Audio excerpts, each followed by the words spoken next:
भंगराज गण का वध कर। मैं रथ का चक्र निकालने का प्रयत्न अवश्य करूंगा। योद्धा हूँ, अंतिम क्षण तक प्रयत्न करना कर्तव्य है मेरा।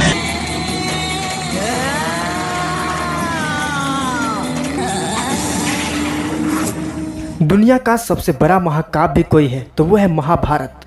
महाभारत एक ऐसा ग्रंथ है जो अधर्म और अन्याय के विरुद्ध उठाया गया एक आवाज है।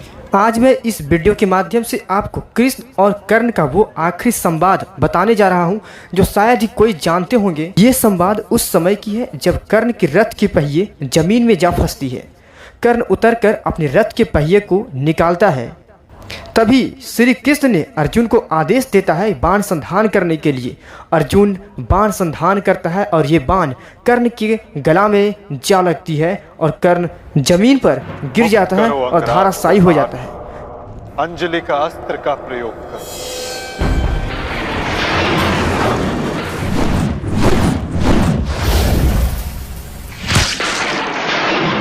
तब कर्ण ने कृष्ण से एक प्रश्न पूछता है, मेरा जन्म होते ही मेरी माँ ने मुझे त्याग दिया, क्या अवैध संतान होना मेरा दोष था? द्रोणाचार्य ने मुझे शिक्षा देने से इनकार कर दिया क्योंकि मैं क्षत्रिय पुत्र नहीं था। परशुराम जी ने मुझे शिक्षा तो दिया परंतु श्राप दे दिया कि जिस वक्त तुम्हें उस विद्या की सर्वाधिक आवश्यकता होगी मुझे उसका विस्मरण नहीं होगा, क्योंकि उनके अनुसार मैं क्षत्रिय नहीं था। केवल संयोगवश एक गाय को मेरा बाण लगा और उसके स्वामी ने मुझे श्राप दिया जबकि मेरा कोई दोष ही नहीं था।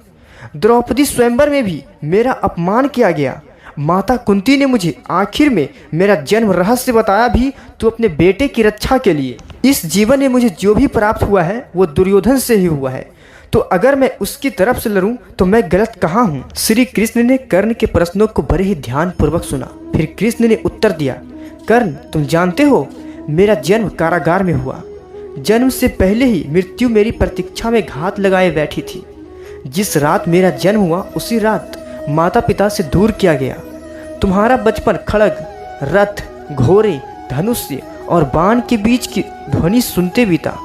मुझे ग्वाले की गौशाला मिली, गोबर मिला और खड़ा होकर चल भी पाया।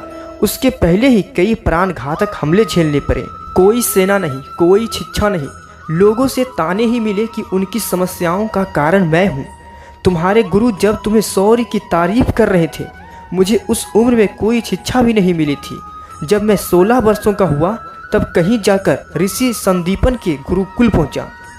तुम अपनी पसंद की कन्या से विवाह तो कर लिया परंतु मैं जिस कन्या से मैंने प्रेम किया वो मुझे नहीं मिली और उनसे विवाह करना पड़ा जो मुझे चाहती थी या जिनको मैं राक्षसों से बचाया था। मेरे पूरे समाज को यमुना के किनारे से हटाकर एक दूर समुद्र के किनारे बसाना पड़ा उन्हें जरासंध से बचाने के लिए। रण से पलायन करने के कारण मुझे रणछोड़ भी कहा गया। कर्ण यदि दुर्योधन युद्ध जीतता है तो तुम्हें बहुत श्रेय मिलेगा और यदि धर्मराज युद्ध जीतेगा तो मुझे क्या मिलेगा? मुझे केवल युद्ध और युद्ध से निर्माण हुई समस्याओं के लिए दोषी ठहराया जाएगा। एक बात का स्मरण रहे कर्ण, हर किसी को जिंदगी चुनौती देती है, जिंदगी किसी के भी साथ न्याय नहीं करती। दुर्योधन ने अन्याय का सामना किया है तो युधिष्ठिर ने भी अन्याय भुगता है, लेकिन सत्य धर्म क्या है यह तुम जानते हो? कर्ण ने अवाक पूर्वक चुप हो गया और कुछ नहीं बोला। उसके बाद तब श्री कृष्ण ने कहा, कोई बात नहीं, अगर कितना ही अपमान हो, जो हमारा अधिकार है वो हमें ना मिल पाए, महत्व इस बात का है कि तुम उस समय उस संकट का सामना कैसे करते हो। रोना धोना बंद करो कर्ण, जिंदगी न्याय नहीं करती। इसका मतलब यह नहीं होता कि तुम्हें अधर्म के पथ पर चलने की अनुमति है।